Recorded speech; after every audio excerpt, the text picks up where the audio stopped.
Pasan 2 minutos de las 11 de esta mañana del 16 de noviembre. Estamos ofreciéndoles desde las 9 en punto de la mañana el debate de investidura de Pedro Sánchez, la segunda sesión de este debate que se iniciaba ayer a las 12 del mediodía y que también les ofrecíamos en directo. Comparece en este momento en el Congreso de los Diputados la portavoz de Coalición Canaria, Cristina Valido, que es miembro del grupo mixto en el que se encaja Unión del Pueblo Navarro, que comparecerá en unos instantes tras la portavoz insular.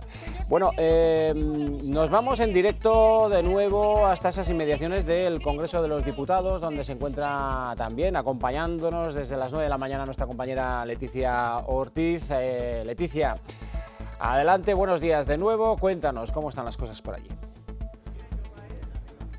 Buenos días de nuevo. Decías que el grupo mixto, hay que decir que van a votar diferente en ese grupo mixto. BNG firmó ese acuerdo con el PSOE, con lo cual va a votar que sí. Coalición Canaria también va a votar que sí, aunque votará que no a la ley de amnistía, como ya dijo, y Unión del Pueblo Navarro, que votará no a la investidura. Aquí de momento sigue la tranquilidad, sobre todo mucha expectación mediática. Vemos cómo van pasando además invitados, porque como os decía antes, están aquí los platós de las televisiones nacionales y hemos visto cómo algún diputado va saliendo. Y en cuanto al tema de seguridad, desde aquí se ve perfectamente Neptuno. Es verdad que Vox había citado a esos manifestantes, a los que también cita Ferraz. De hecho, ayer cuando salieron antes de la sesión, se marcharon para Ferraz, les habían citado a las 12. De momento, muchísima tranquilidad. Se oye a alguien con un megáfono, que yo creo que lleva desde ayer con el megáfono, pero ni siquiera se ven banderas ni mucha concentración. Aún así, la policía lo sigue teniendo acordonado. Recordamos, unos 1.600 agentes. Es un dispositivo más o menos como los partidos de alto riesgo que se celebran aquí en la capital. Es un partido de alto riesgo, en el que estamos metidos, o mejor dicho, estáis en tu caso metidas. Sí, y lo que sí que os puedo decir es el frío y la niebla, porque todavía pensábamos que a lo largo de la mañana se podía ir levantando, pero sigue Madrid en este tiempo casi invernal.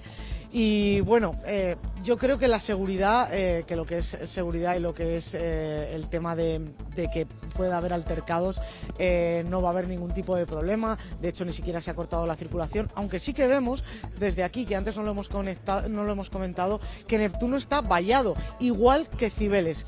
También, haciendo la analogía deportiva, sería como cuando gana el Atleti o cuando gana el Madrid, que son los que cortan esas fuentes tan conocidas de Madrid. Leticia, una cuestión, fíjate, antes de la pausa para la publicidad comentamos aquí, no sé si has podido escuchar la entrevista que nos concedía Santos Cerdán, el secretario de organización, el navarro Santos Cerdán, tras las conversaciones llevadas a cabo con Carles Puigdemont en Bruselas, y adelantaba, nos decía, no sé cómo lo has recibido tú, que esas negociaciones ya se venían llevando a cabo desde el mes de marzo. A mí me ha sorprendido, como a uno de los compañeros que tienes en la mesa, porque es verdad que, por ejemplo, Yolanda Díaz, en estos meses, cuando hemos asistido a los consejos de ministros, que todavía se están celebrando, aunque el gobierno esté en funciones, nos adelantaba que sí que estaban hablando, que llevaban desde agosto con documentos, intercambiándose documentos entre las distintas fuerzas que podían formar parte de esa coalición progresista, como lo llaman ellos, pero no sabíamos lo de marzo. Eso para mí ha sido también realmente sorprendente, porque no hay que olvidar además que las elecciones generales se adelantan, porque en teoría se deberían haber celebrado en otoño, pero fueron los resultados de las elecciones municipales y regionales los que hicieron que Pedro Sánchez adelantara las elecciones. Entonces, que se estuviera negociando desde marzo ha sido realmente sorprendente.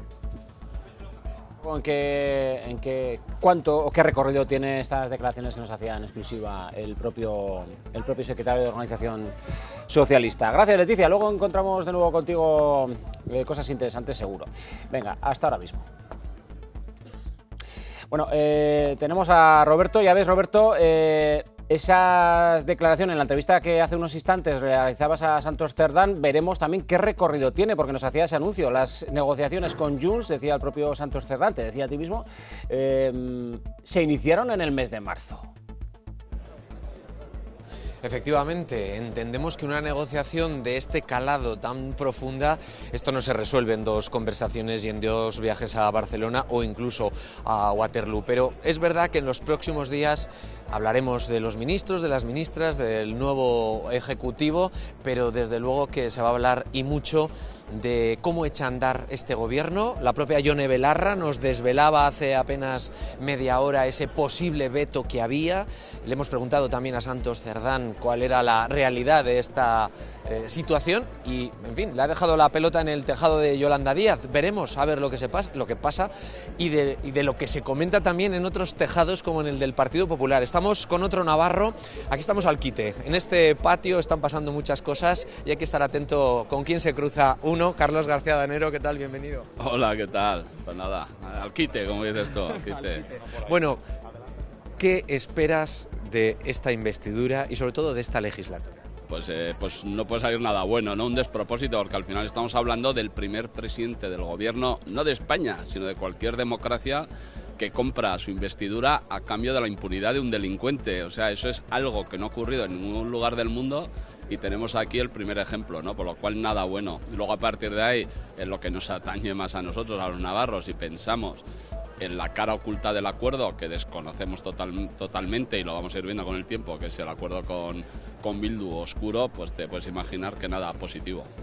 Carlos, me vas a disculpar, pero me dicen que está interviniendo en este momento en el Congreso otro navarro, Alberto Catalán, de Unión del Pueblo Navarro. Vamos a escucharle. Los navarros no podemos permanecer callados y, por lo tanto, nosotros, que sabemos muy bien y que hemos sido y somos el frente de contención del secesionismo en nuestra comunidad, que hemos padecido la persecución, la amenaza y la muerte por poner frente a sus objetivos, que sabemos que son insaciables y que todo lo recurren a lo que es la obtención de sus objetivos nacionalistas. Desde un partido como Unión del Pueblo Navarro, que defiende la Navarra foral y española, decimos no. Pero, señorías, en este país, lamentablemente, tenemos un presidente en funciones, hoy candidato, que no tiene ninguna credibilidad.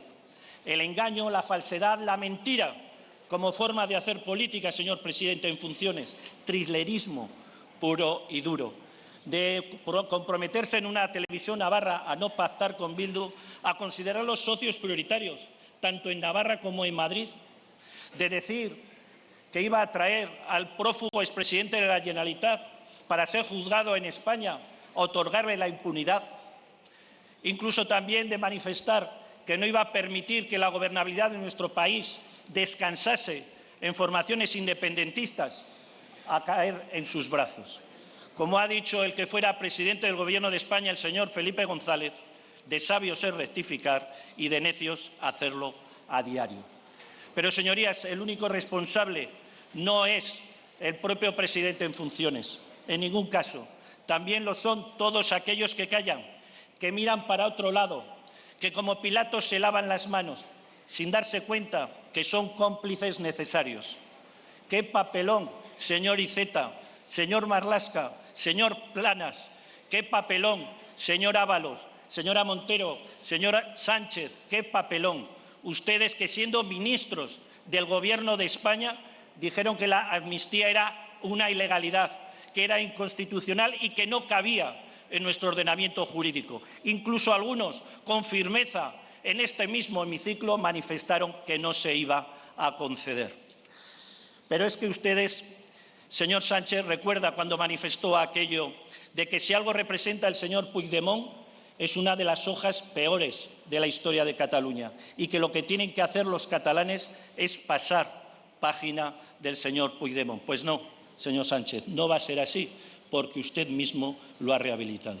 Desde Unión del Pueblo Navarro hemos manifestado siempre, alto y claro, que España no puede ser gobernada por aquellos que quieren acabar con ella, que el gobierno de una nación no puede estar supeditado al chantaje permanente de aquellos que quieren destruir esa nación.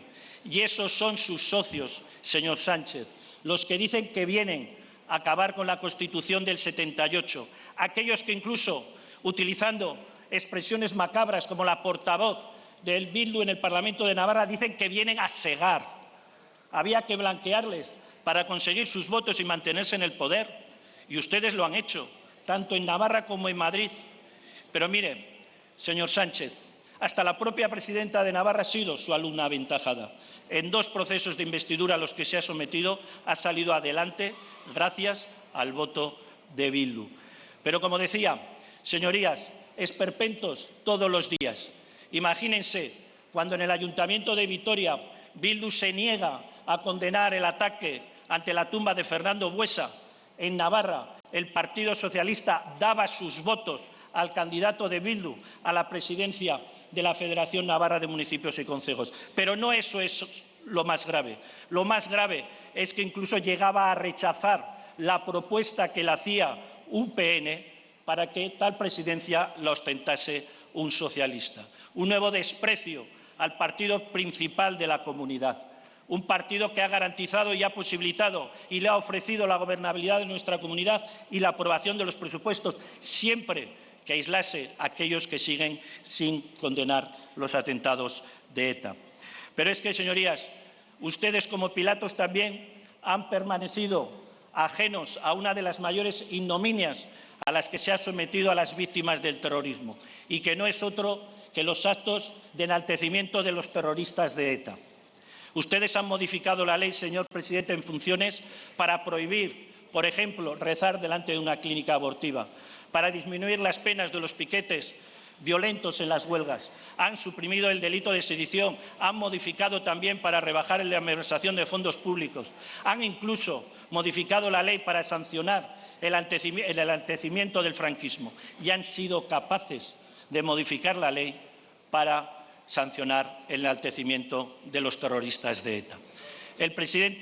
Señor presidente, el ministro Marlaska se comprometió en el Senado ante una denuncia de Unión del Pueblo Navarro de modificar la ley de víctimas del terrorismo para sancionar estos actos. Han sido años y años de incumplimientos. Señor Marlaska, ha pasado de ser un juez admirado a un ministro despreciado. ¡Qué decepción! Pero no queda ahí, señorías, la falta de sensibilización, la falta de sensibilidad de este Gobierno. Incluso fueron capaces de firmar un acuerdo con Bildu para llevar a cabo las transferencias de tráfico a la Comunidad Foral de Navarra y ponerle una fecha. Señorías, un acuerdo que era totalmente injusto y, sobre todo, innecesario.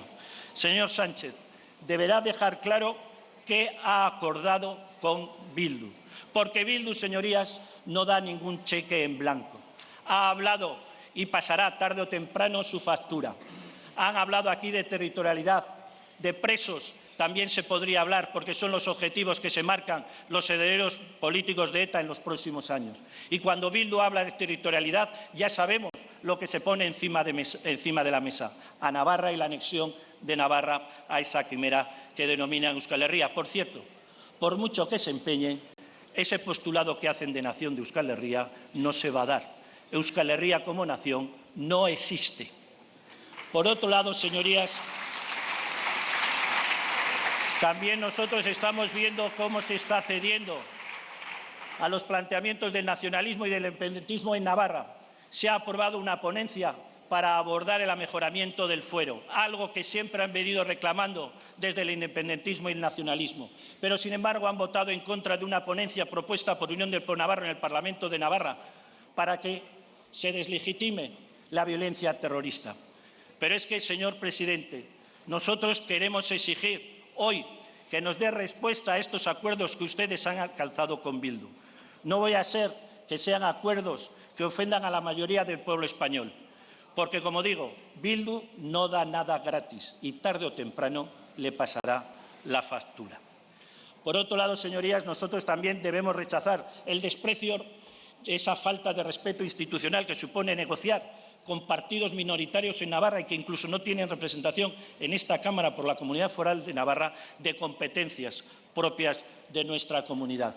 Como también nosotros tenemos que exigir que sea también equitativo a la hora de la condonación de la deuda, tal como va a hacer en otras comunidades autónomas, y modificar el convenio económico y hacer frente a esos más de 550 millones de euros que nosotros le vamos a reclamar.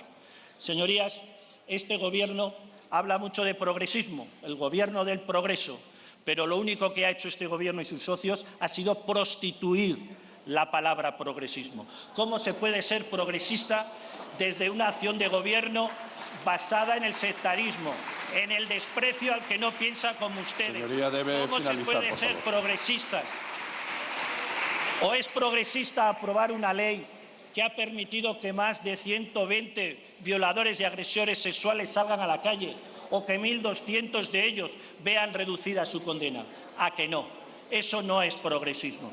Señor Sánchez, hablaba ayer de infraestructuras. Nosotros queremos saber qué va a pasar con el Canal de Navarra, con la autovía Madrid, con el corredor navarro de alta velocidad, que llevan unos retrasos imposibles de justificar. Hablaba también de salud mental. Señoría, debe finalizar, por favor. Sí, acabo enseguida, señor presidente. Finalice, por favor. Sí, acabo enseguida. Le pido la misma correspondencia Finalice. que al resto de portavoces. Debe finalizar, por favor. Señor presidente,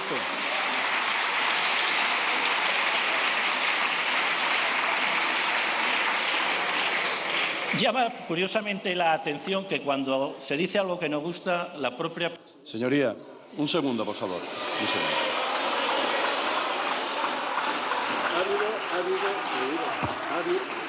Póngase usted en el atril, por favor. Señoría, no se discute con la presidencia, discute usted con los intervinientes. Así que le doy las gracias y ha finalizado su intervención. Muchas gracias. Muchas gracias.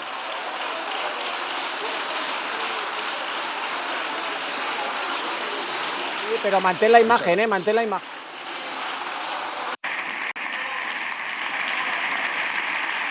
Bueno, pues esto está siendo noticia en el Congreso, protagonizada por el diputado regionalista de UPN, Alberto Catalán, que se lleva esa ovación de la bancada popular, que ha tenido una refriega dialéctica con la persona que preside en este momento la sesión de la Cámara, que le ha bajado el micrófono, le pedía que tuviera la misma consideración que había tenido con el resto de portavoces, pero se ha quedado, pues nos hemos quedado prácticamente sin escuchar, Jordi Jesús Mari, la última intervención, la parte final de la intervención de Alberto Catalán. Vamos a escuchar a Pedro Sánchez, que en este momento accede al atril para ejercer el turno de réplica al grupo mixto. Veremos qué es lo que dice. Señorías del grupo mixto.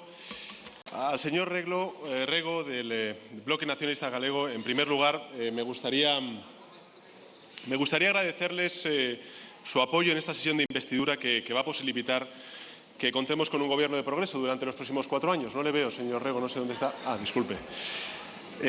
Algo que yo creo que, como usted bien ha dicho, será bueno para España y también para Galicia, ¿no? Yo creo que con este acuerdo reparamos los años de retrocesos que ha sufrido Galicia con los gobiernos conservadores, porque aunque el Partido Popular haya contado con tantos dirigentes gallegos, cuando ha gobernado aquí en España no han tenido una especial sensibilidad con Galicia, ¿no? Es más, yo diría que no han tenido ningún tipo de sensibilidad con Galicia, ¿no?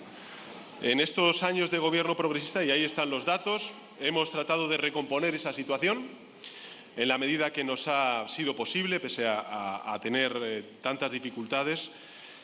Tengamos en cuenta que en 13 años de gobierno del Partido Popular, Galicia ha visto incrementada su deuda pública, usted lo ha dicho antes, reducidos en más de 40.000 sus empleos industriales, su competitividad o el número de empresas. Es decir, que la desidia y en fin, la falta de compromiso del Gobierno autonómico y, por supuesto, también del Gobierno del Partido Popular a nivel estatal ha sido total con Galicia, ¿no? En 13 años no se ha construido ni una sola residencia para mayores, ni una sola residencia, y se han cerrado 138 colegios públicos. Yo sé que suena increíble, pero es la verdad. 138 colegios públicos cerrados. Y en 13 años no se ha construido ninguna residencia de mayores, ¿eh?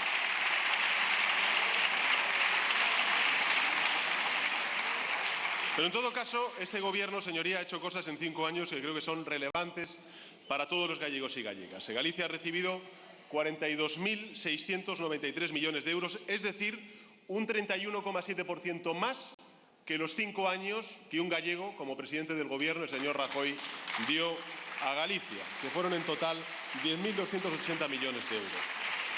En los presupuestos generales del Estado de 2023, La inversión en infraestructuras ha superado los 1.056 millones de euros en Galicia, es decir, un 18,6% más que en los presupuestos generales del Estado de 2018, que fueron los últimos presupuestos del señor Rajoy. A 31 de agosto de este año, el Ministerio de Transportes, Movilidad y Agenda Urbana y sus empresas, las empresas públicas, habían ejecutado el 30,66% de todas las inversiones, casi 250 millones de euros de los 814 millones de euros presupuestados, destacando, por ejemplo, la renovación de la línea Vigo-Ourense-Monforte-León o la ejecución de la línea Monforte-Lugo o las obras de mejora del aeropuerto de Vigo-Peinador. El esfuerzo inversor, en definitiva, en Galicia ha permitido cumplir en el año 2021 con una de las demandas históricas, como fue la alta velocidad con la meseta.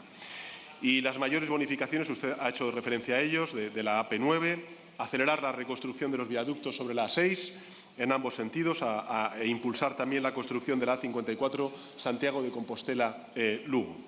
Impulsar también el corredor atlántico con una inversión de 1.648 millones de euros en los presupuestos generales del Estado de 2023.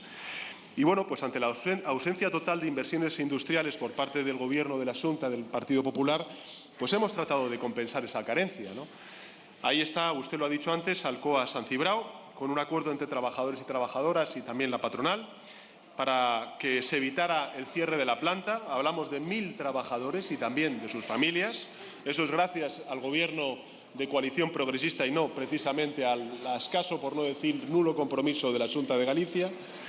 Hemos invertido cerca de 20 millones de euros en Stellantis, donde se están produciendo baterías para vehículos eléctricos, también en industria auxiliar para garantizar el futuro de los más de 5.700 familias en Vigo.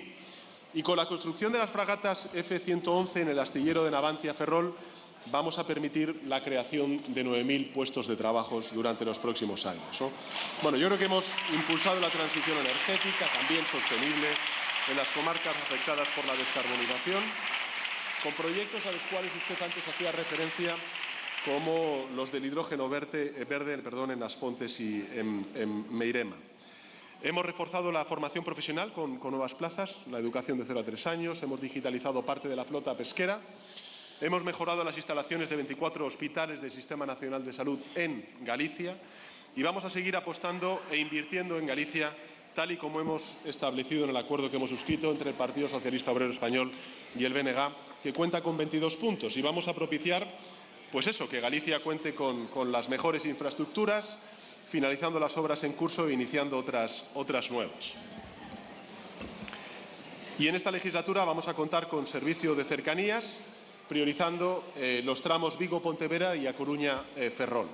Y vamos a ampliar el marco competencial de la Xunta mediante la propuesta de una convocatoria de la Comisión Mixta de Transferencias Gobierno de España, Xunta de Galicia. Vamos a dotar a Galicia de más recursos, por ejemplo, para la violencia de género, creando 5 nuevos juzgados extraordinarios, ampliando el permiso de paternidad y maternidad a 20 semanas, e incluiremos también nuevos descuentos en las autopistas, como usted bien ha referido, AP9 y AP53. Y vamos a seguir impulsando el corredor atlántico y trabajando en el saneamiento de las rías gallegas, ¿no? Se va a actuar en la difusión artística, cultural y política de Castelao en coordinación con el Concello de Santiago de Compostela. Vamos a impulsar el reconocimiento real y práctico del plurilingüismo del Estado, garantizando la presencia normalizada de la lengua, de las producciones culturales galegas también en la radio y televisión española. En fin, hemos citado algunas de las 22 medidas que hemos acordado. Un acuerdo, creo que muy positivo para Galicia, para que continúe avanzando, para que recupere mucho del tiempo perdido por la inacción de los gobiernos del Partido Popular en la Xunta y también de los gobiernos del Partido Popular en España. Un acuerdo que creo, honestamente, señor Rego, que obedece y atiende a la pluralidad y la diversidad de Galicia. Un acuerdo, en definitiva, para un futuro y progreso y de diálogo. Por tanto, ojalá también ese cambio pues llegue a la Xunta de Galicia y podamos impulsar, ¿no?, esa agenda de transformaciones que necesita Galicia, también desde el punto de vista competencial autonómico.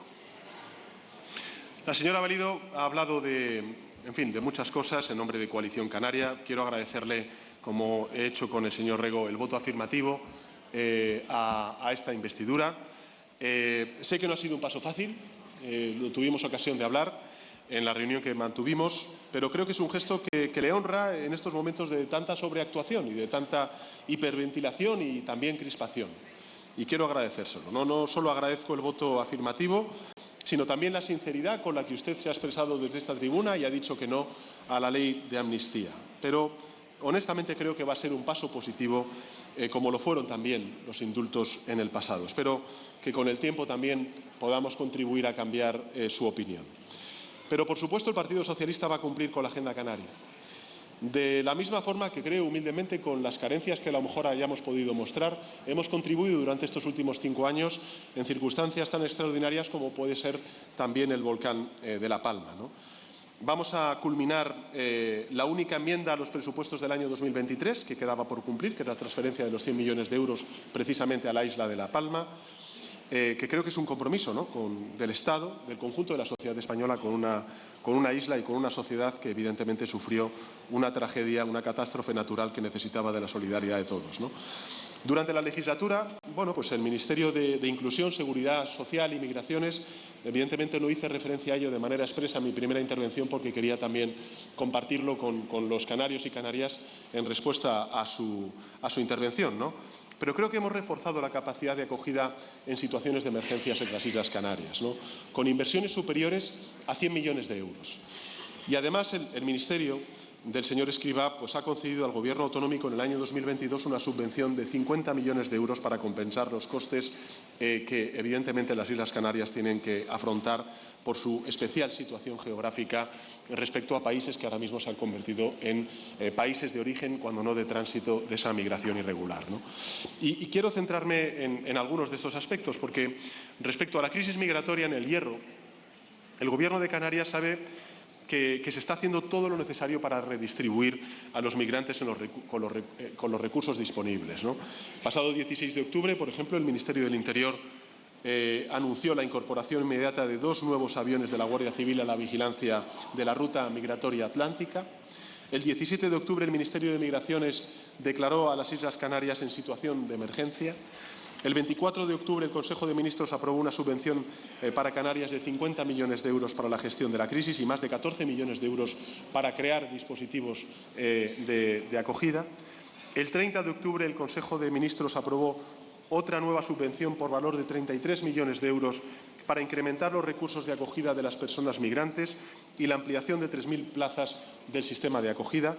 Y el 31 de octubre el Ministerio de Inclusión mantuvo una reunión telemática con los consejeros y consejeras de las 17 comunidades autónomas, representantes también de 22 ayuntamientos de las mayores ciudades de España, también la Federación Española de Municipios y Provincias, con el presidente también del Cabildo de la Isla del Hierro, para informarles sobre la distribución territorial de los 43.000 plazas ocupadas del sistema de acogida. Insisto, señoría, con todo esto que le he relatado, que el Gobierno de Canarias sabe que pese a las dificultades... Estamos escuchando la réplica al Grupo Mixto de Pedro Sánchez. Antes de que se refiera en esa réplica al representante de Unión del Pueblo Navarro, volvemos de nuevo hasta el Congreso. Leticia, porque tenemos noticia de un pequeño incidente que se producía en esas inmediaciones. Cuéntanos. Efectivamente, cuando iba a desayunar un grupo de diputados socialistas, ha habido un pequeño incidente con los manifestantes, les han lanzado huevos y uno ha impactado en la cabeza del diputado del PSOE por Teruel, Herminio Sancho.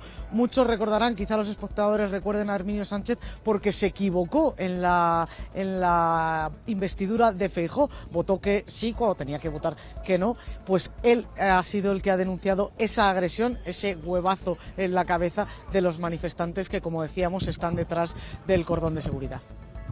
Gracias, Leticia, por esa última hora de la que nos hacemos eco. Volvemos de nuevo hasta ese hemiciclo para escuchar la réplica al Grupo Mixto de Pedro Sánchez. Desde el 1 de enero de 2023 Canarias asumió la competencia en materia de costas, ¿no? Sobre el régimen económico fiscal que usted antes ha hecho referencia, evidentemente nosotros somos un gobierno, o aspiramos a ser un gobierno si contamos con la confianza mayoritaria de la Cámara, que basa toda su hoja de ruta en la igualdad social, pero también territorial. Sobre el régimen económico y fiscal, Ha sido este Gobierno, en noviembre de 2018, señoría, cuando actualizamos para adaptarlo a la nueva situación económica después de 25 años, ¿no? Sobre energía, está en marcha la estrategia de energía sostenible en las Islas Canarias, que prevé la movilización nada más y nada menos de 467 millones de euros de los fondos de recuperación, transformación y resiliencia, de los fondos europeos. Y esto va a permitir algo que creo que es muy positivo, ¿no? Y es que las Islas Canarias dupliquen su potencia renovable y sea un territorio 100% habilitado para la movilidad eléctrica. Y por último, bueno, pues sobre infraestructuras, creo que hemos resuelto un conflicto que tenía la Administración General del Estado con el Gobierno Autonómico de las Islas Canarias por el convenio de carreteras, que es muy importante, somos muy conscientes de ello para la población canaria, que enfrentó a las administraciones entre el año 2012 y 2017, con Mariano Rajoy al frente del Gobierno. Pero fíjese que en el año 2022 se transfirieron nada más y nada menos que 410 millones de euros a Canarias y en diciembre se firmó una adenda con un incremento del convenio hasta los 1.473 millones de euros hasta 2027. Quiero decir que en este ámbito también estamos cumpliendo con la población canaria. En definitiva, señoría, creo que asumimos los 25 puntos de la Agenda Canaria como la continuación del compromiso del Gobierno de España, ese es mi parecer, con la población canaria, lo que hemos venido desplegando durante estos últimos 5 años, y le garantizo que su voto afirmativo a este nuevo Gobierno de coalición progresista va a ser positivo también para el conjunto de las Islas Canarias. Así que agradezco mucho su voto afirmativo y puede contar, lógicamente, con una cooperación y una colaboración constructiva entre el Gobierno de España y el Gobierno de las Islas Canarias. Al señor Catalán me ha resultado llamativo que se levantaran y aplaudieran aquellos que corrompieron a 2 diputados de UPN y que precisamente hoy forman parte de las listas del Partido Popular.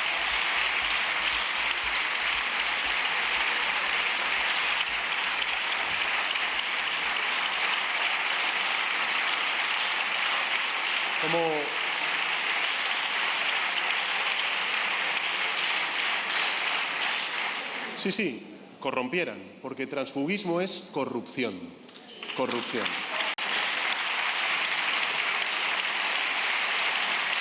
Ahora, si usted se siente, en fin, acogido y reconocido por los aplausos de aquellos que corrompieron a 2 diputados suyos, allá ustedes. En todo caso, en su lista de agravios se le ha olvidado incorporar un pequeño matiz. ¿Quién gobierna el Ayuntamiento de Pamplona? ¿Con qué votos gobierna UPN el Ayuntamiento de Pamplona? ¿Por qué lo niega?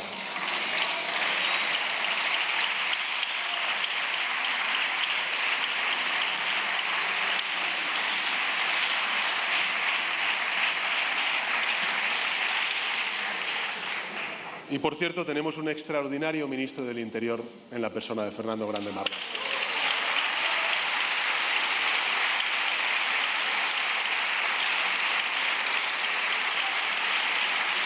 En todo caso, ser una sucursal local del Partido Popular, que es lo que son ustedes ahora mismo, pues no parece que sea la alternativa más eficaz para defender los intereses de los navarros y las navarras, ¿no? Las transferencias a la Comunidad Foral de Navarra estuvieron paralizadas más de 20 años, señoría, más de 20 años. Y ha sido con este Gobierno que se han puesto en marcha todas esas transferencias, hasta incluso, bueno, pues incorporar nuevas competencias, como es, por ejemplo, la de tráfico y la de seguridad vial. Por cierto, yo no sé muy bien por qué si usted se escandaliza tanto, si fueron acuerdos que firmó precisamente el Gobierno del señor Aznar. Pero, en fin, transferencias con nuevas competencias para el Gobierno Foral de Navarra, con el tráfico, la seguridad, la sanidad penitenciaria y la gestión del ingreso mínimo vital. Yo creo que esto es bueno o es malo para la Comunidad de Navarra, señoría. Yo creo que es bueno. Sabe perfectamente que la transferencia a Navarra de las competencias exclusivas de tráfico, como le he dicho antes, y su gestión civil, la acordaron el señor Aznar y el señor Sanz hace ahora 22 años. Y nos reprocha a nosotros ser los que cumplimos con ese acuerdo. En fin, Navarra va a recibir casi un 20% más de recursos a través de los presupuestos generales del Estado en el año 2023 respecto al año anterior. Y esto es infrafinanciar a Navarra, señoría. Esto no es contar con Navarra. Esto no es proteger también los intereses de los navarros y navarras. Y quiero recordarle que en el año 2023 pues hemos alcanzado el mayor volumen de inversión realizado desde su inicio en el tren de alta velocidad en Navarra, con más de 69 millones de euros ejecutados. Usted y yo nos conocemos de la anterior legislatura en el Senado. Usted me preguntaba sobre estas cuestiones. Hoy no ha hecho referencia a ellos. Bueno será. Hemos más que triplicado la ejecución de inversiones en la alta velocidad respecto a lo que hacía el Partido Popular, pasando de una media anual de 12 millones de euros a 39 millones de euros. Y, en fin, este Gobierno pues es el que ha impulsado la redacción del nuevo proyecto de la autovía A15, que llevaba paralizado desde el año 2010, señor Catalán. El que ha garantizado el protagonismo, por ejemplo, de Navarra en el vehículo eléctrico a través de las convocatorias del proyecto estratégico del vehículo eléctrico y conectado.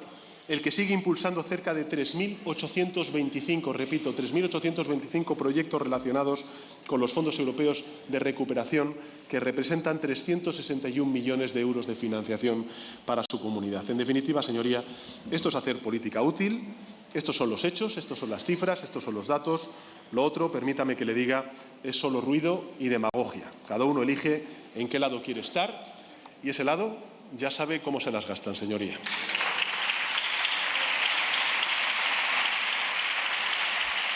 Bueno, pues era la réplica que le daba el candidato Sánchez al diputado de UPN, Alberto Catalán, y que de alguna manera ha vuelto a poner en el debate político la cuestión del Ayuntamiento de Pamplona, porque ahí es donde el propio Sánchez le recordaba a Catalán quién gobernaba el Ayuntamiento de Pamplona. Le recordaba también que se dirigiera al Partido Popular en su intervención, el diputado regionalista, cuando hay dos diputados populares que pertenecieron a UPN que votaron en contra de la reforma laboral de Sánchez, saltándose la disciplina del voto y provocó la crisis que provocó dentro del Partido Regionalista. Nos vamos en directo, luego analizaremos qué ha dado de sí que esta intervención. Nos vamos en directo hasta ese patio del Congreso de los Diputados donde se encuentra nuestro compañero Roberto. Adelante, Roberto. Sí, estamos en el patio y estábamos además siguiendo la intervención del presidente. En unos minutos hablaremos también con el propio Alberto Catalán, porque el presidente siempre se guarda alguna cuestión también muy local para poner encima de la mesa, como ha sido todo lo que le ha dicho al señor Catalán. En fin, estamos con Bel Pozueta, EH Bildu, diputada por Navarra. ¿Qué tal? Bien, la verdad que bien. Viendo que hay, un nuevo momento político, una nueva oportunidad. Maite Aizpurúa ha dicho muchas cosas esta mañana, pero una de ellas ha sido que esto no va a ser un cheque en blanco. Al final, todos los compañeros de viaje que ha elegido Pedro Sánchez para esta próxima legislatura están también llegando a ese punto, ¿no? Esta es la investidura, pero por delante está la legislatura. ¿Hasta dónde está dispuesto a llegar EH Bildu apoyando al Partido Socialista? Bueno, Merche ha planteado claramente que no vamos a dar un voto o un cheque en blanco, porque Euskal Herria Bildu tiene unos planteamientos muy claros. Ayer Sánchez planteó 8 ejes en los que se iba a llevar adelante esta legislatura y nosotras claramente decimos que no es suficiente y que la impronta de Euskal Herria Bildu se va a ver en todas las leyes que vayan saliendo durante la legislatura. El camino que se está marcando lo compartimos, pero no es suficiente y vuelvo a decir, la impronta de Euskal Herria Bildu en avances en derechos, en avances de políticas que favorezcan a las mayorías populares, que favorezcan a la clase trabajadora, va a estar ahí. En lo que Merche no ha entrado, pero sí que quiero recuperar ahora, y para dejárselo también a nuestros invitados en la mesa de debate hoy, ha sido esas últimas palabras del presidente Sánchez hablando de todas las inversiones que están por delante y sobre todo las transferencias. Esa inactividad que durante 20 años ha habido en Navarra, ahora parece que se ha avanzado en seguridad vial, se ha avanzado en las transferencias de tráfico. ¿Qué transferencias quedan todavía por llegar a Navarra? ¿Va a lucharlas EH Bildu? Nosotras durante la anterior legislatura dejamos muy patente que estábamos trabajando por las necesidades de la ciudadanía navarra. Ha estado muy presente en la política de Euskal Herria Bildu la realidad de Navarra. Y ahora, como no, de cara al futuro, tenemos muy claro que las competencias I+D+I es algo que hemos demandado y hemos trabajado en la anterior legislatura y ahora también va a ser una de las demandas importantes. Las becas, que también es algo muy importante.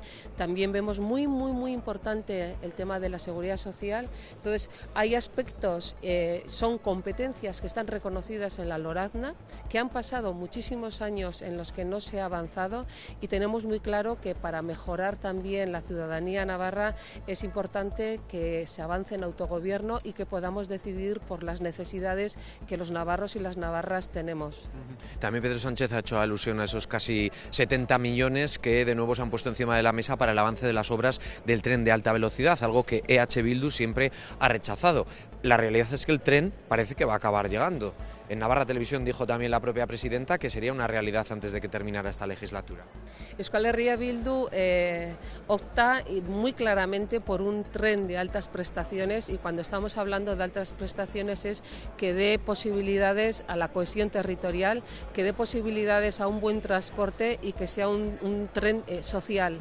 Y si estamos hablando de esto, tenemos muy en cuenta que no compartimos que no se tenga en cuenta la parte ambiental, que se lleve adelante derroches que no están justificados, y tenemos muy claro que hay que trabajar, hay que invertir en el actual tren para que la ciudadanía navarra lo utilice y para que una los pueblos con Iruña y que una los pueblos también con los territorios como Guipúzcoa, como Álava, que muchas personas de Navarra las estamos utilizando para ir a trabajar, para ir a estudiar, y hoy por hoy están las infraestructuras abandonadas y no están posibilitando un buen servicio, que eso es lo que nosotros queremos. ¿Y ustedes valoran que se pueda venir a Madrid, ustedes que ahora les toca viajar al Congreso de los Diputados de una manera frecuente, que se puedan ahorrar 50 minutos en ese viaje? Estamos hablando realmente de ahorrarse 20 minutos y 20 minutos no justifica semejante derroche, semejante gasto, y no justifica que a nivel medioambiental también se lleven adelante, bueno, pues esas gran barbaridad que, por ejemplo, puede suponer lo que es el corredor de la Barranca Burunda, que supondría, bueno, pues volver a incidir sobre la naturaleza, a incidir sobre un marco que ya de por sí está saturado de infraestructuras. Bel, para terminar, ¿se fían ustedes de los propios socios de este acuerdo de investidura? Ayer por la tarde, muchos miraban a Junts con recelo, con desconfianza, otros pensaban que, bueno, esto es tirar la piedra, pero no va a más. Nosotras sabemos cómo trabaja, cómo plantea, cómo llevamos adelante Euskal Herria Bildu la política, y siempre decimos que somos de fiar, porque cumplimos lo que decimos y decimos lo que hacemos, y así vamos a seguir. Sabemos la responsabilidad que tenemos, sabemos el compromiso que tenemos nosotras, y así es como vamos a seguir. ¿La amnistía era necesaria? ¿Puigdemont tiene que volver a España sin problemas con la justicia?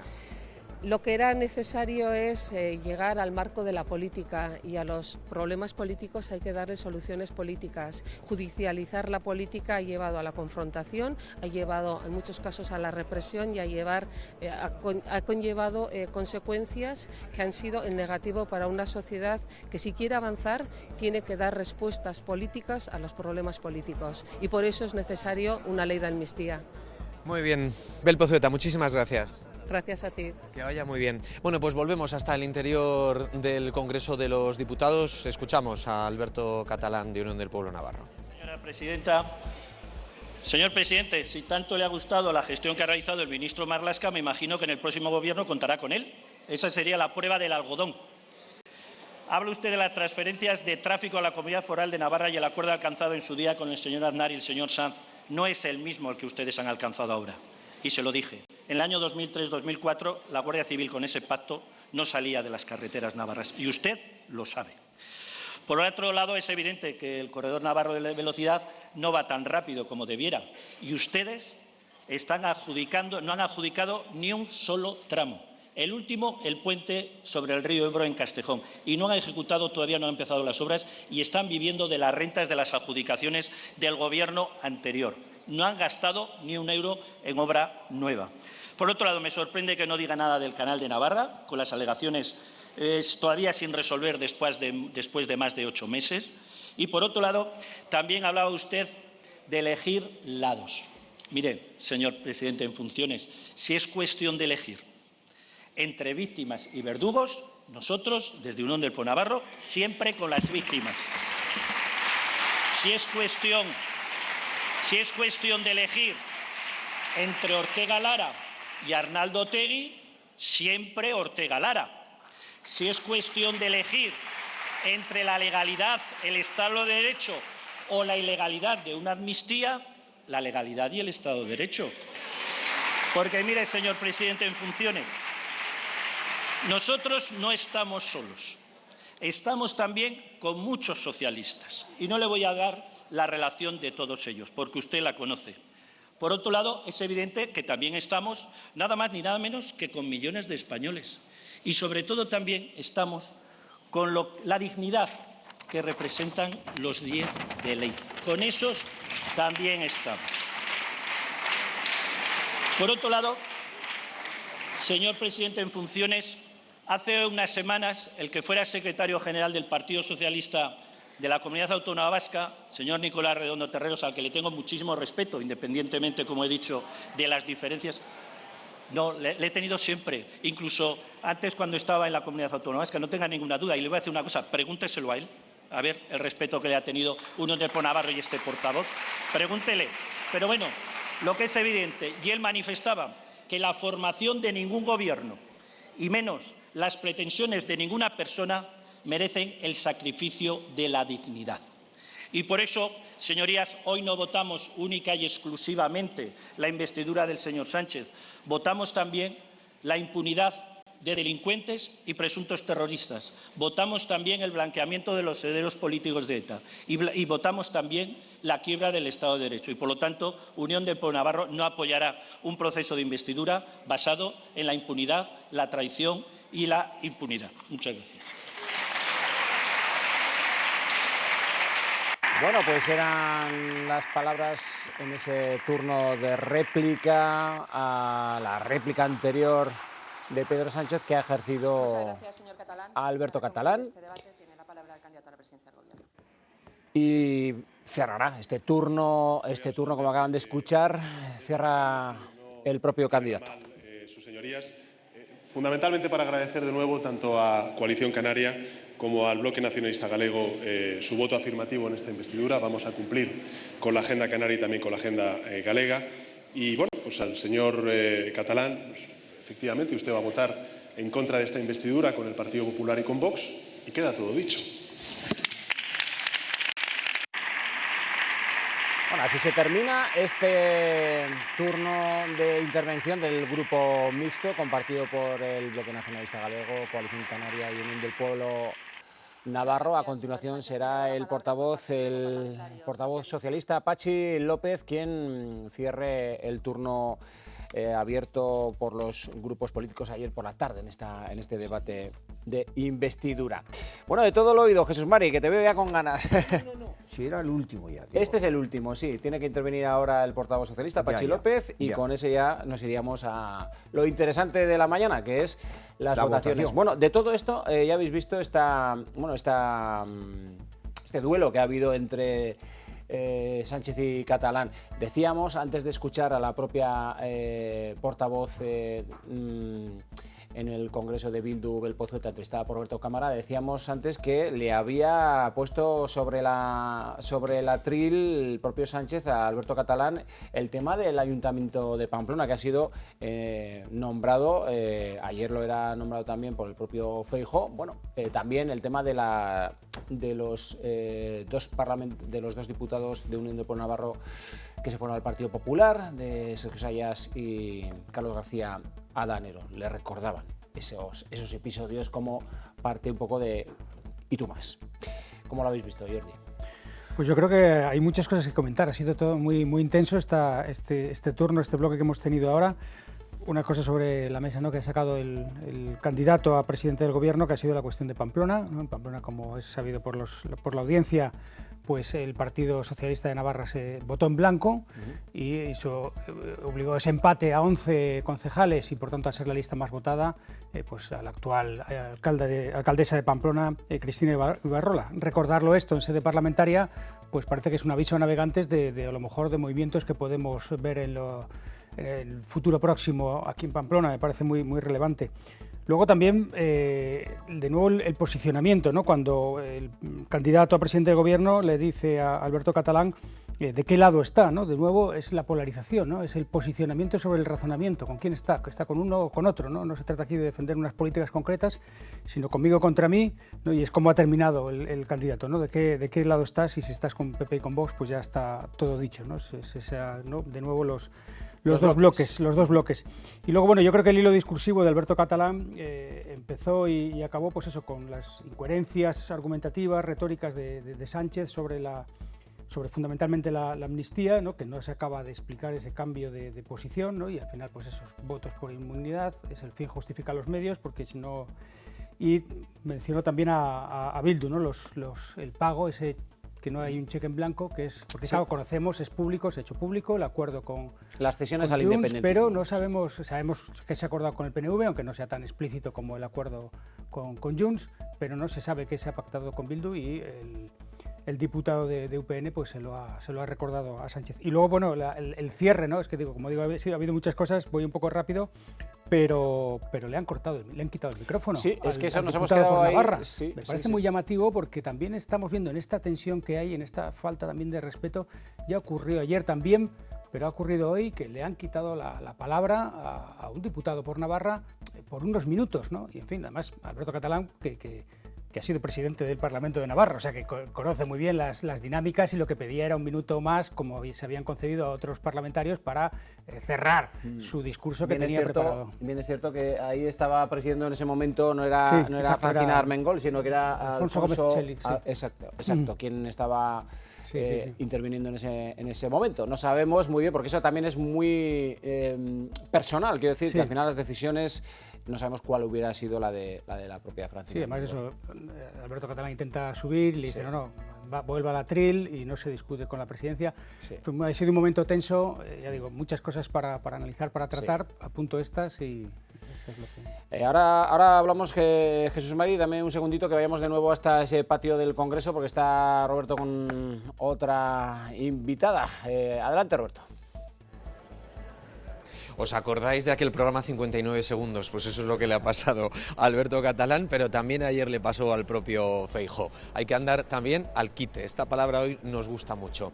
Quien lleva 35 años al quite, entre estas cuatro paredes, que hay muchísimas más en el Congreso de los Diputados, es Lucía Méndez, periodista del Mundo. Lucía, qué gusto poder charlar contigo. ¿Cómo estás? ¿Qué tal? Muy buenos días. Muy bien, 35 años. ¿En 35 años ha cambiado mucho la política de nuestro país? Bueno, no es que haya cambiado mucho, yo diría que ha cambiado del todo, ¿no? Es más, para las personas que nos incorporamos en esos años, finales de los 80, la política de ahora tiene un punto de irreconocible. No es que hayan cambiado los políticos, que por supuesto, pero han cambiado también las reglas del juego, han cambiado la propia sociedad. Yo siempre digo que la política y esta casa es el reflejo de la propia sociedad. Los políticos no vienen del cielo, los políticos salen de la gente, salen de los españoles, y yo creo que lo mejor es que, digamos, la representación de la Cámara se corresponda con lo que es la sociedad. Cuando eso no sucede, que ha sucedido en ocasiones, particularmente recuerdo cuando surgió el 15M, no nos representan, cuando eso sucede hay problemas. Claro que luego cuando decepcionan los que vienen a representar también hay problemas. Por tanto, yo creo que la evolución de la sociedad española también explica la evolución de la política. No es ni mejor ni peor, pero es muy distinta. Pero nos cuesta en este país cambiar un poco el chip en cuanto a consensos. Estamos pidiendo consensos, pero para llegar a un consenso hay que dialogar. Vamos a ver, las personas que como yo, muchas otras personas que seguro que existen, aunque no lo parezca, que están, digamos, en el espectro moderado, digamos, no solo de la política, sino también de la propia vida, ¿no? Tienen dificultades para comprender cómo es posible que las élites políticas transmitan tanta tensión, haya tanta inflamación política.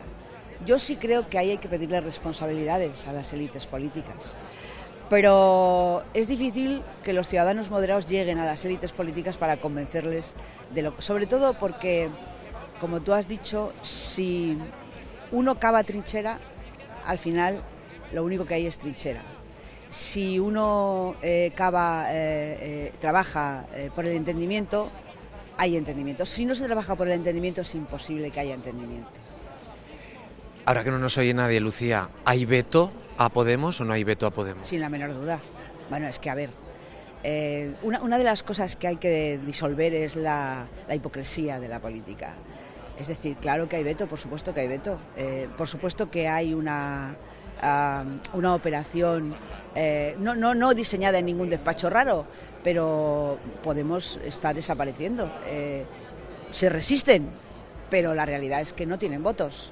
Por tanto, pues una fuerza que nació con 70 escaños, que todavía parece mentira que fuera primera en intención de voto en algún momento y que ahora esté reducida a un espacio político que está dentro de otro espacio político, yo creo que a mí me parece que es por sus propios errores. Yo no digo que no hayan sido combatidos de una manera brutal, y en eso tienen razón, pero a quien ha defraudado Podemos es a sus votantes. Claro que hay vetos, hubo veto a Irene Montero por no incluirla en la lista, pero tampoco es que me escandalice a mí eso, es decir, será más o menos correcto desde el punto de vista de Podemos, pero los vetos y las purgas que han hecho ellos, en fin, que se quejen, está el refrán ahora que se llevan tanto los refranes, que esta sesión de investidura ha sido una sesión muy de refranes, desde que el presidente dijo de la necesidad de virtud, pues quien a hierro mata, a hierro muere, ya sabes. ¿Vamos a ver a Irene Montero de ministra repetir? Bueno, no lo creo. No, yo creo que Irene Montero además es una persona muy desgastada políticamente, tiene mucho descrédito por la ley de solo sí es sí, fue una ley desde todos los puntos de vista muy errónea, sobre la cual además ella no asumió ninguna responsabilidad, y solamente el recuerdo de lo que fue Podemos y el hecho de que todavía sea ministra en funciones, que todavía no hay nuevo gobierno, hace que ella tenga un protagonismo especial, pero vamos, yo creo que Irene Montero es una persona con mucho desprestigio, digamos, en la opinión pública. Muy bien, Lucía, muchísimas gracias por tu tiempo, por estar aquí y por estos pasillos, ¿no? Nos gusta hacer pasillos. Sí, claro. Hombre, aquí se rasca mucho. Los pasillos son la salsilla de este Parlamento, ¿no? La salsa, ¿no? Así es. Bueno, Gracias. Pues oye, esperemos que sigamos haciendo pasillos. Mira, precisamente Irene Montero está pasando por detrás de nosotros, no se para. Casualidad. Así estamos, Ricardo. Ya te veo, ya. ¿Cómo estás disfrutando, Roberto? ¿Cómo estás disfrutando de esta sesión? No hay más que verte. Bueno, agradecemos también, por supuesto, a Lucía Méndez, jefa de opinión, redactora jefa de Diario El Mundo, por habernos atendido y, sobre todo, por habernos dado esa perspectiva que nos ha encantado aquí en el plató. Por cierto, decía Jesús Mari, ahora te están dando las... Ahora vamos, me dicen que vámonos hasta el Congreso de nuevo. Ahora te cuento lo que quería comentar, lo que quería decir de Lucía Méndez, porque nos vamos de nuevo hasta ese Congreso de los Diputados para saludar a Antonio Gómez de Olea. Bienvenido, Antonio. Has viajado rápido desde Pamplona, que estuviste anoche en la gala de premios de Navarra Televisión participando, y has viajado rapidísimamente para ir hasta tu lugar natural, donde te encuentras ahora, ¿eh? Sí, efectivamente, Ricardo, no podría ser de otra manera. Aquí estamos en el Congreso de los Diputados, un equipo que nos hemos desplegado para cubrir toda la sesión de investidura y la votación de hoy. Pero es que, precisamente, Ricardo, desde fuera ya nos han anunciado que han convocado una manifestación para las 12 de la mañana en el Congreso de los Diputados. Miren el ambiente que se respira por ahora, y hablando de pasillos, al igual que el Congreso, aquí vemos pasillos de la Policía Nacional. Ya son varios furgones los que están desplegados y son 1.600 agentes los que van a proteger todo el perímetro en Madrid, ¿no? No solo esta zona, sino también algunas como Ferraz, la sede del Partido Socialista en Madrid. Ya esta mañana ha habido una lamentable agresión a un diputado del Partido Socialista, ha sido concretamente a Herminio Sancho, también conocido por ese fallo que tuvo en la votación de la investidura fallida de Alberto Núñez Feijóo. Y fíjense, porque de momento no hay multitud de gente, pero sí es verdad que cada vez vemos que son más los que se van congregando. Pues no sé si pueden escucharles, pero se refieren a Sánchez como dictadura. Bueno, pues esa es la imagen en directo, Antonio, que estamos viendo, que nos hacéis llegar de cómo están las cosas en este momento, que ya vemos que conforme se acerca el momento de la votación de la investidura, pues va subiendo la temperatura en las inmediaciones del Congreso de los Diputados y efectivamente, como bien apuntabas, Herminio Sancho, el diputado socialista que en los últimos tiempos ha sido conocido precisamente por ese fallo, ese error que tuvo en la votación de Feijóo, hoy era agredido con un huevo y, por cierto, no lo han visto ustedes en casa, pero sí que ha sido ovacionado en el propio Congreso cuando ha tomado la palabra el portavoz socialista Patxi López y se le ha cerrado un aplauso desde el hemiciclo.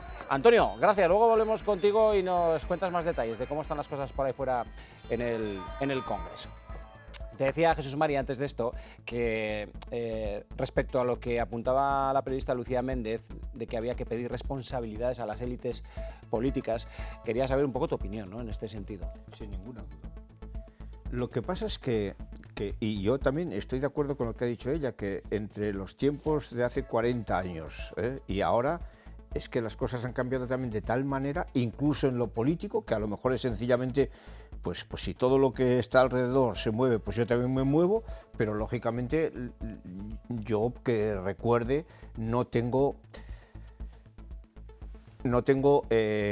valor para decir que los políticos actuales están en otra onda que los políticos que hicieron prácticamente la transformación de una dictadura a una democracia, ¿no? Tampoco son los tiempos iguales. Por eso te digo que al cambiar el tiempo también ha cambiado la sociedad, qué duda cabe, y han cambiado las formas de vivir, y han cambiado tantas cosas que evidentemente esto no nos tiene que asustar, pero bueno, asustar depende de las palabras también, ¿eh? Sí. Porque las palabras son muchas veces armas en este sentido, ¿no? A mí, modestamente, pero la actuación de ayer del señor de Vox me pareció terrorífica, no tanto porque las palabras, perdón, no tanto porque por quién lo dijo, sino por las palabras que dijo. Hablaba de golpe de Estado, ¿no? Claro, o sea, es que si hubiera golpe de Estado, o él que estaba allá no hubiera estado porque se lo hubieran liquidado, o si no, él hubiera sido el jefe del golpe de Estado, vamos a decir así, ¿no? Porque lógicamente una dictadura no permite esas cosas. Claro. Entonces, hay tal confusión hoy día y hay tal ruido, pero sobre todo también capacidad para decir lo que me dé la gana en cada momento sin tener en cuenta otro tipo de cosas y sobre todo estas personas que son la élite política, que es lo que me decías tú. Sí. Yo creo que tienen que medir bastante y se pueden decir cosas duras, pero con una cierta, sobre todo respeto, con un cierto respeto a todos los demás. Yo a mis estudiantes de la universidad les decía siempre, vamos a debatir ideas, las personas son sagradas. O sea, yo no puedo decirte a ti que tú eres un sinvergüenza o un hijo de no sé quién, que tal. No. Ahora, que se escuchó ayer, que se escuchó ayer en el Congreso. Sí. Pero tú me dices a mí una cosa y yo te digo otra, porque estamos aquí hablando y estamos diciendo que, pues mira, pues esto a mí me parece irregular o mal o lo que sea, por esta razón, por esta otra y por esta otra. Yo no tengo nada que decir más allá de que decir, pues yo no estoy de acuerdo contigo y entonces te planteo lo que tal. Bueno. Y esto es el asunto, ¿no? Y ahora yo creo que no se ve. Es como si cuando alguien habla sacara prácticamente el odio o yo que sé, una crispación que lleva de dentro, ¿no? Y eso es tremendo. Bueno, vamos a hacer una pequeña pausa, Jesús María y Jordi, y enseguidita volvemos de nuevo al Congreso para conocer un poco cómo están las cosas. En este momento interviene el portavoz socialista, continúa en su turno, Patxi López. Hacemos una pausa y estamos de nuevo con todos ustedes. Hasta ahora.